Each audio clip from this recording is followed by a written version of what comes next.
नमस्ते साथियों, कैसे हो? उम्मीद है पढ़ाई आपकी A1 बेस्ट चल रही होगी। आज की क्लास में हम कार्बन एवं उसके यौगिक से रिलेटेड छोटा सा टॉपिक लेते हैं, क्लोरोफ्लोरोकार्बन, जिसको आप फ्रियोन या CFC कहते हैं।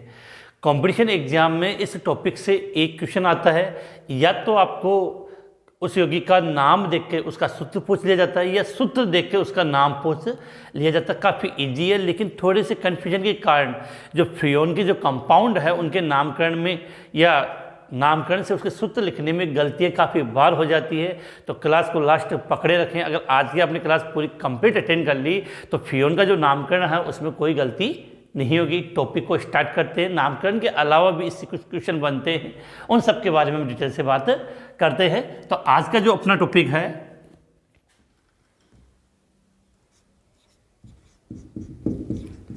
क्लोरो फ्लोरो कार्बन, शॉर्ट में CFC, क्लोरोफ्लोरोकार्बन या CFC, या जिसको हम फ्रियोन भी कहते हैं।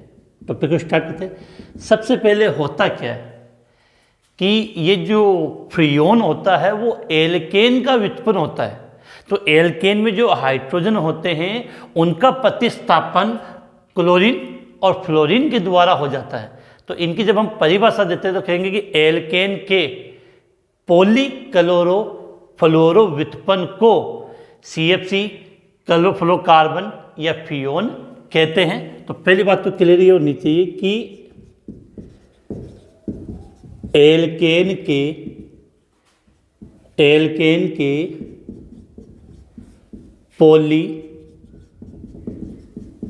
क्लोरो फ्लोरो व्युत्पन्न को क्लोरो फ्लोरो कार्बन, शॉर्ट में CFC, या फ्रियोन कहते हैं। क्लियर बात है। अब यहाँ बच्चे क्या गलती करते हैं उसकी बात कर लेते हैं। सबसे पहले बात तो आपको समझनी है कि ये होता क्या है। एल्केन के व्युत्पन्न होते हैं। तो एल्केन में क्या होगा कि आपका जैसे कार्बन की ये श्रृंखला है और इन पे आपका क्या जुड़ा है, हाइड्रोजन जुड़ा है। जैसे मैंने एथेन ले लिया, तो अब इन एथेन में नजर नहीं आ रहा, इसको एक बार मिटाई देते हैं। एथेन या जो आपने मेथेन लिया है, एथेन या जो आपने मेथेन लिया है उसमें ये हाइड्रोजन जुड़े होते हैं। अब इन हाइड्रोजन का प्रतिस्थापन, ये जो हाइड्रोजन जुड़े हुए हैं, इन हाइड्रोजन का प्रतिस्थापन या तो क्लोरीन के द्वारा होता है, क्लोरीन तथा फ्लोरीन के द्वारा होता है। इस कारण से हमने इसको क्या दे दिया, एल्केन के पॉलीक्लोरोफ्लोरो व्युत्पन्न को हम क्लोरोफ्लोरोकार्बन या फ्रियोन कहते हैं। क्लियर बात, कोई कन्फ्यूजन नहीं। अब आगे बात करें कि एक इसी से कि फ्रियोन का आंगिक नाम, जब आपने कुछ कंपाउंड देखे होंगे, क्वेश्चन इस प्रकार से आता है, फ्रियोन 11 का सूत्र लिखिए या फ्रियोन 112 का सूत्र लिखिए। तो बच्चे इसमें कंफ्यूज होते हैं। तो कंफ्यूज वाली कोई बात नहीं, अभी हम बात करें बिल्कुल आपको इजीली समझ में आ जाएगा। तो यहाँ से हम बात कर सकते हैं कि फ्रियोन के आंकिक नाम में कार्बन, हाइड्रोजन और फ्लोरीन के परमाणुओं की संख्या को प्रदर्शित किया जाता है।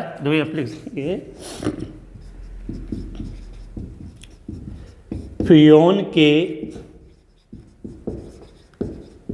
आंकिक नाम में, आंकिक में नंबर देते फ्रियोन के आगे नंबर, फ्रियोन के आंकिक नाम में कार्बन, हाइड्रोजन तथा फ्लोरीन के परमाणुओं की संख्या को प्रदर्शित किया जाता है। इन तीन को ही प्रदर्शित करते हैं। अब आप पूछोगे सर कार्बन, हाइड्रोजन, फ्लोरीन, लेकिन क्लोरीन की बात नहीं हुई। क्लोरीन हमें उसके आधार पर पता लगाना होता है। अब जैसे फ्रियोन का जब भी नामकरण किया जाता है तो उसको लिखने का तरीका इस प्रकार से होगा, Freon XYZ। Freon XYZ, X का मतलब कार्बन से है, Y का मतलब हाइड्रोजन से है और Z का मतलब यहाँ पर फ्लोरीन परमाणु से होता है। इसको मैं एक बार स्क्रीनशॉट लें, उसके बाद हम आगे बात करें। हो गया स्क्रीनशॉट। अब देखो बात करें यहाँ से कि यहाँ पर मैंने एक समझने की कोशिश करना कि क्या लिखा है, फ्रियोन XYZ।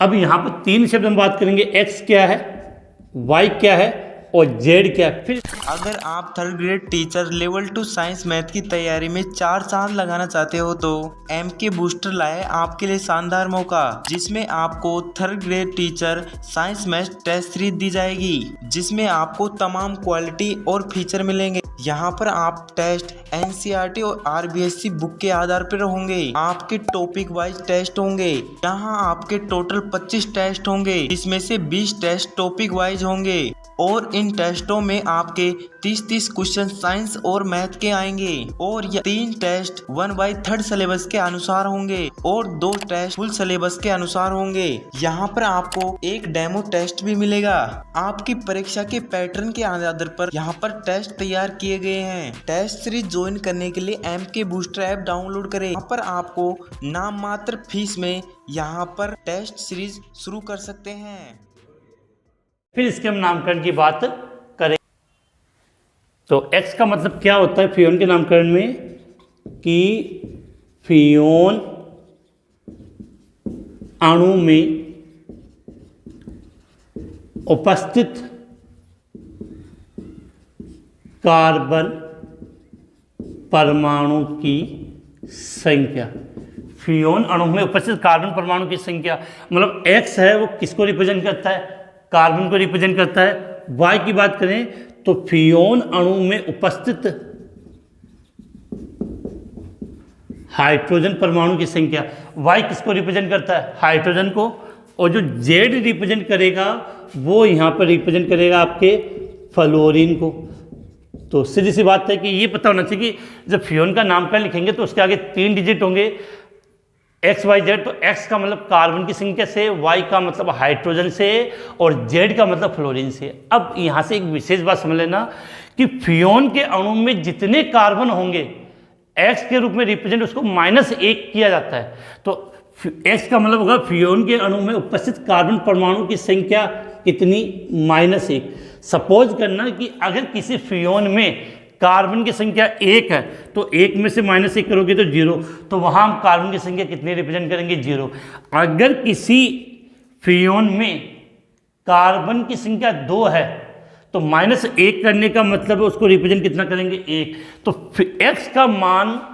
X के मान का मतलब है कि जितना कार्बन उससे 1 कम आपको रिप्रेजेंट करना है, जितना कार्बन है उससे 1 कम आपको रिप्रेजेंट करना है। अब बात करते हैं Y का। Y किसको रिप्रेजेंट करती है, हाइड्रोजन परमाणु की संख्या को। तो जितने हाइड्रोजन उससे 1 ज़्यादा रिप्रेजेंट किया जाता है, इसका मतलब इसको हम करते हैं +1। अगर किसी फ्रियोन में हाइड्रोजन की संख्या कितनी है, 0, तो वहाँ हम क्या लिखेंगे, 1। अगर किसी फ्रियोन में हाइड्रोजन की संख्या 1 है तो वहाँ हम क्या लिखेंगे, 2। बात क्लियर होगी। इसके बाद नंबर 3 पे आते हैं Z। Z किसको रिप्रेजेंट करता है, फ्लोरीन को। तो जितना फ्लोरीन है उतना ही लिखा जाता है, जितना फ्लोरीन है उतना ही लिखा जाता है। तो इसके लिए मतलब +1 है तो 1, 2 है तो 2, 3 है तो 3। तो क्लियर होनी चाहिए कि फ्रियोन के नामकरण में जो X है वो कार्बन परमाणु की संख्या को रिप्रेजेंट करता है और उसकी संख्या कितनी लिखते हैं, -1। Y हाइड्रोजन को रिप्रेजेंट करेगा, उसको +1 के रूप में कन्वर्ट करके लिखेंगे। और फ्लोरीन Z है वो फ्लोरीन की वास्तविक संख्या को रिप्रेजेंट करता है, 1 है तो 1, 2 है तो 2, 3 है तो 3। देखो सूत्र से नाम लिखने में कोई परेशानी नहीं आएगी, अभी आप इसका अकॉर्डिंग लिख लोगे। लेकिन परेशानी कहाँ आती है, जब एग्जाम में नाम देख कर सूत्र पूछ लिया जाता है। तो मैं यहाँ पर कुछ कंपाउंड लिख रहा हूँ, फिर हम उसके सूत्र लिखेंगे। जो कुछ कंपाउंड अपने दे रखे हैं हम उनकी बात कर लेते हैं यहाँ पे कि CFCl3, CF2Cl2 C2F2Cl4 C3F3Cl3 और 2C4Cl2। अब हमें इनका नाम लिखना है। देखो क्लोरोफ्लोरोकार्बन, कार्बन है, फ्लोरीन और क्लोरीन है। अब देखो सबसे पहले जब हम इनका नाम लिखेंगे तो हमें X, Y और Z का पता होना चाहिए, ठीक है। अब देखो इसके अंदर कार्बन कितना, एक, फ्लोरीन है, ये फ्रियोन कंपाउंड है, इसमें कार्बन कितना, एक कंपाउंड हमने लिया CFCl3, कार्बन कितना यहाँ पे एक है। तो हमने कैसे किया, जितना कार्बन है उससे एक कम होगा X का मान, तो एक में एक कम करोगे तो कितना आएगा, 0। तो यहाँ पर X का मान कितना होगा, 0। Y क्या है, हाइड्रोजन की संख्या को रिप्रेजेंट करता है, जितना है उससे एक ज़्यादा। तो हाइड्रोजन है क्या, नहीं है, हाइड्रोजन 0, तो 0 में एक जोड़ोगे तो +1, इसका मतलब Y का मान कितना आएगा, 1। नॉर्मली फ्रियोन के यौगिक जब आप देखोगे तो वहाँ पर जितने भी हाइड्रोजन होता है उसका रिप्लेसमेंट फ्लोरीन और क्लोरीन से हो जाता है, तो आपको हाइड्रोजन देखने को नहीं मिलेगा। और लगभग कंपाउंड में जो Y का मान होगा वो सदैव आपको कितना मिलेगा, 1 मिलेगा। Y का मान कितना मिलेगा, 1 मिल जाएगा। अब बात करते हैं Z का मतलब फ्लोरीन की संख्या।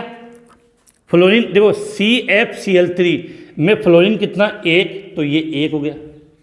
अब इसका नाम लिखना है, तो नाम लिखने का तरीका क्या था, फ्रियोन XYZ होता है। अब देखो ये तो लिख दिया यहाँ पे मैंने फ्रियोन, ये कितना 0 1 1, इसका मतलब फ्रियोन का नाम करना, ये 0 11। अब क्या होगा जब एग्जाम में क्वेश्चन आता है तो आपको ये 0 लिखा है, क्योंकि किसी नंबर के आगे केवल 0 तो उसका कोई सेंस नहीं है। तो फ्रियोन 0 1 1 के स्थान पे हम नॉर्मली क्या लिख देंगे, फ्रियोन 11। बात समझ में आ गई होगी, या फ्रियोन 0 11 भी आप लिख दो, कोई गलत। अब इसमें आओ, कार्बन कितना, 1, तो X का मान, गलती है कि X का मान जितना उससे 1 कम, तो कितना हो जाएगा, X का मान 0, Y का मान मैंने कर दिया लगभग आपको +1 मिलेगा। अब फ्लोरीन कितना है यहाँ पे 2, तो Z का मान कितना हुआ 2, तो इसका नाम क्या लिख देंगे हम, फ्रियोन 12, 1 to 12। अब देखो यहाँ कार्बन कितने, 2, तो हमें पता कार्बन कितना लिखा जाता है, जितना है उससे एक कम लिखा जाता है। तो 2 है तो कितना हो जाएगा, 1। Y तो 1 ही देगा, बताने की जरूरत नहीं, क्योंकि इनमें कहीं पर भी हाइड्रोजन नहीं है। तो हाइड्रोजन Y रिप्रेजेंट करता है हाइड्रोजन की संख्या को, और हाइड्रोजन का सीधे सीधे जितना उससे एक ज़्यादा। अब देखो Z का मतलब फ्लोरीन की संख्या, फ्लोरीन संख्या कितनी है यहाँ पे, 2, कितनी है, 2, तो नाम क्या होगा इसका, फ्रियोन 112। इसका नाम क्या हो जाएगा, फ्रियोन 112।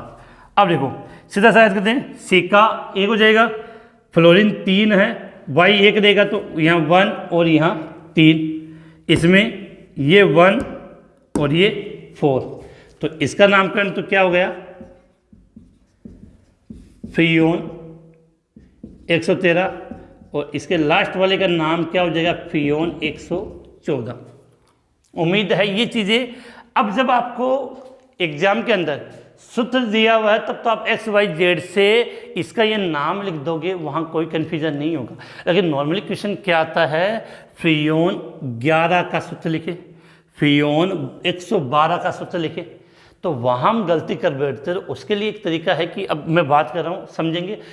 कुछ बच्चे क्या होते हैं, इनको एज इट इज रट लेते हैं, रटने पे तो कितने लंबे समय तक यार गलती कर बैठेंगे। तो जस्ट इसका उल्टा करना, क्योंकि नाम सूत्र से आपने नाम लिख लिया तो नाम से आपको क्या लिखना है, सूत्र लिखना है। अब उसमें थोड़ी बहुत गलती कहाँ होती है वो मैं आपको बता देता हूँ। इसका स्क्रीनशॉट ले पहले, फिर आगे बात करते हैं।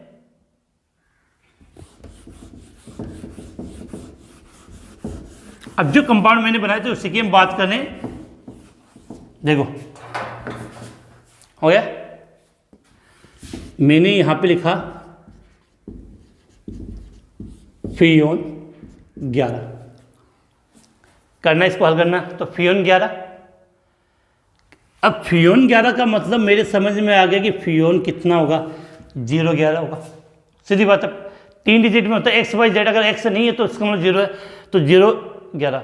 अब देखो इसका मतलब एक्स वाई और जेड, एक्स का मान कितना हुआ 0 हुआ, 0 होने का मतलब है कि उसमें कार्बन कितना होगा 1, क्योंकि सीधी बात है कि एक्स का मान क्या लिखा है जितना है उससे 1 कम लिखा जाता है, तो 1 है तभी तो 0 लिखा हमने, तो सीधी सी बात है कि इसमें कार्बन कितना हुआ 1 हुआ। y का मान 1 है, 1 का मतलब जितना हाइड्रोजन होता है उससे ज़्यादा 1 लिखा जाता है, तो y का मतलब कितना हुआ 0, तो यहाँ x का मतलब तो गया है 1, y का मतलब क्या हो जाएगा 0, हाइड्रोजन है नहीं। और z किसको रिप्रेजेंट करता है क्लोरीन को, z किसको रिप्रेजेंट करता है, सॉरी z किसको रिप्रेजेंट करता है फ्लोरीन को। अब फ्लोरीन कितना होगा 1, तो 1 F जोड़ दिया। अब सीधी सी बात मैंने की कि क्लोरीन की संख्या में इसमें प्रदर्शित नहीं करते, एक कार्बन, तो एक कार्बन की वैलेंसी कितनी होती है 4, कितना Cl जुड़ गया 1, शेष कितने बच गए 3, इसका मतलब यहाँ कितने Cl जुड़ जाएंगे 3, CFCl3। तो फ्रियोन 11 का फॉर्मूला क्या हो गया CFCl3। अब देखो यही हम समझने की कोशिश करते हैं फ्रियोन 12, क्या लिखा है फ्रियोन 12। अब फ्रियोन 12 की बात करें तो सीधी बात है कि इसका मतलब क्या हुआ 0 12, x का मान 0 होने का मतलब कार्बन कितना होगा 1, y का मतलब 1 होने का मतलब 0, हाइड्रोजन कितना होगा 0, और z का मान 2 होने का मतलब फ्लोरीन कितना होगा 2 होगा फ्लोरीन, तो यहाँ मैंने लिख दिया F2। अब क्लोरीन तो पता लगा लो कार्बन 1 है, वैलेंसी 4 होती है, 2 फ्लोरीन जुड़ गए तो Cl कितने जुड़ेंगे 2, तो क्या हो गया Cl2। तो फ्रियोन 12 का फॉर्मूला क्या हो गया CF2Cl2। अब आगे देखो हम बात करें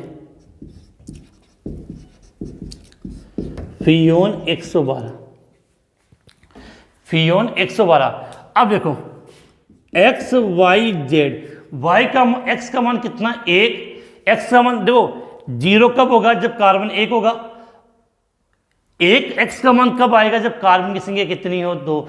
फिक्स कर लो क्योंकि कंफ्यूजन हो जाता है जल्दीबाजी में, जितने कार्बन होंगे उससे कम लिखा जाता है, तो 1 लिखने का मतलब है कि वहां कार्बन कितने थे 2, तो 2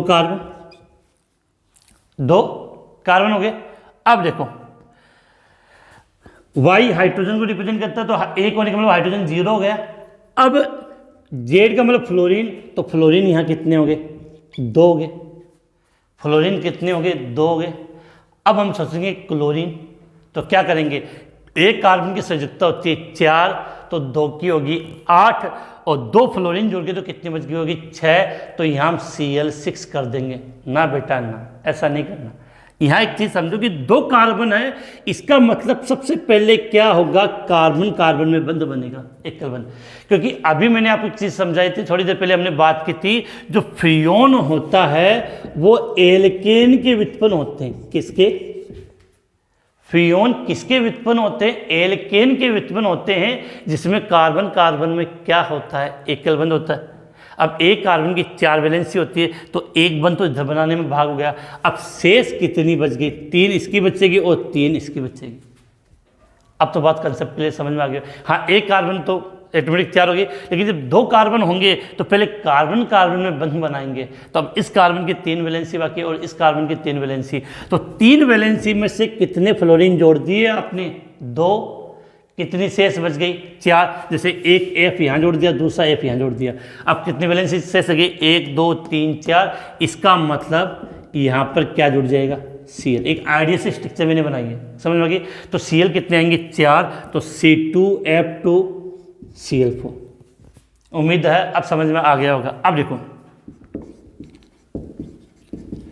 फ्रियोन 113, x का मान 1 है, इसका मतलब ज़्यादा होगा तो कार्बन 2, y का मान 1 है तो इसका मतलब 0 होगा। अब z रिप्रेजेंट करता फ्लोरीन को, तो फ्लोरीन की संख्या कितनी होगी 3।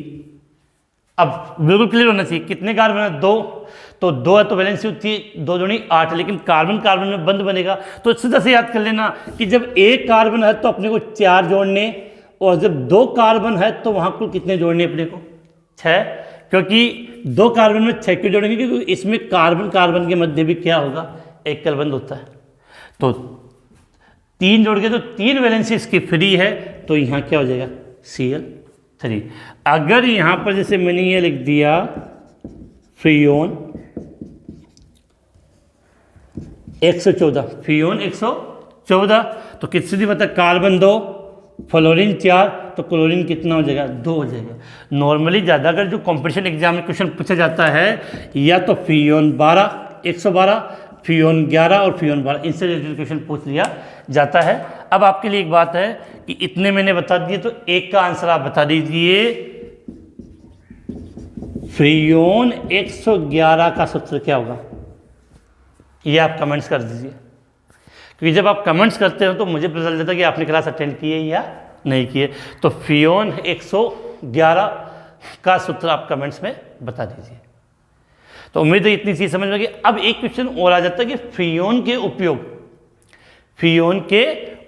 तो ये मैं यहाँ लिख देता हूँ, काफ़ी अच्छा क्वेश्चन बन जाता है। फ्रियोन के उपयोग, देखो रेफ्रिजरेटर होता है, फ्रीज होते हैं, जो शीत संग्रहक होते हैं, उनमें प्रशीतक के रूप में फ्रियोन का प्रयोग किया जाता है। और एक सबसे इंपॉर्टेंट बात ना, एक बार एग्जाम में क्वेश्चन भी पूछा जाता है कि फ्रियोन का प्रयोग किया जाता है, उसमें एक लाइन आपको याद करनी है, क्या नाम बोलते हैं, कि अक्रिय विलायक के रूप में, किसके रूप में? अक्रिय विलायक के रूप में फ्रियोन का प्रयोग किया जाता है।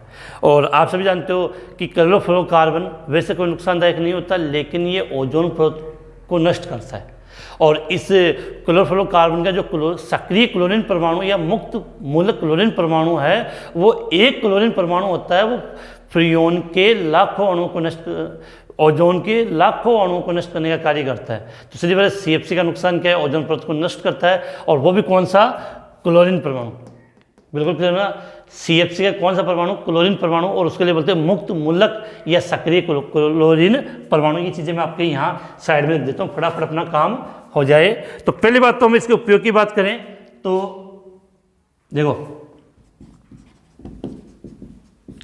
फ्रियोन के उपयोग, तो पहला उपयोग तो एक तो गया रेफ्रिजरेटर, एयर कंडीशनर, रेफ्रिजरेटरों में, एयर कंडीशनर में, और शीत संग्रहगारों में प्रशीतक के रूप में, नॉर्मली जिसमें ठंडा करने के लिए हम इसका प्रयोग करते हैं। दूसरा, ये आप याद करना, इसमें काफ़ी बच्चे कन्फ्यूज हो जाते हैं, अक्रिय विलायक के रूप में। क्या लिखा मैंने? अक्रिय विलायक के रूप में। ठीक हो गया। अब यहाँ से आप चाहो तो एक दो पॉइंट बोल सकते हो कि एक तो फ्रियोन ओजोन परत को नष्ट करता है, अलग से लिख लेते हैं, देखिए CFC ओजोन परत को नष्ट करता है। CFC किसको नष्ट करता है? ओजोन परत को नष्ट करता है। इसके बाद CFC का सक्रिय क्लोरीन परमाणु, कोष्टक में याद कर लेना, मुक्त मूलक, CFC का सक्रिय क्लोरीन परमाणु अर्थात मुक्त मूलक ओजोन गैस के नष्ट होने के लिए, ओजोन गैस के नष्ट होने के लिए क्या होता है? उत्तरदायी होता है। क्या होता है? उत्तरदायी होता है। इसका आप एक स्क्रीनशॉट ले लें। तो उम्मीद है इस टॉपिक के अंदर केवल हमने ज़्यादा बात नहीं की, इस टॉपिक में हमने केवल फ्रियोन की बात की थी, क्योंकि क्वेश्चन आता है, मैंने सदैव की बात की कि पढ़ने के बाद अगर क्वेश्चन गलत हो जाए तो वो अपनी सबसे बड़ी बेवकूफ़ी होती है। चाहे कम पढ़ लो, लेकिन पढ़ा हुआ कॉन्सेप्ट एकदम क्लियर होना चाहिए कि वहाँ से क्वेश्चन गलत ना हो। तो आज का ये टॉपिक अपने यहीं समाप्त होता है, कल मिलेंगे नए टॉपिक के साथ।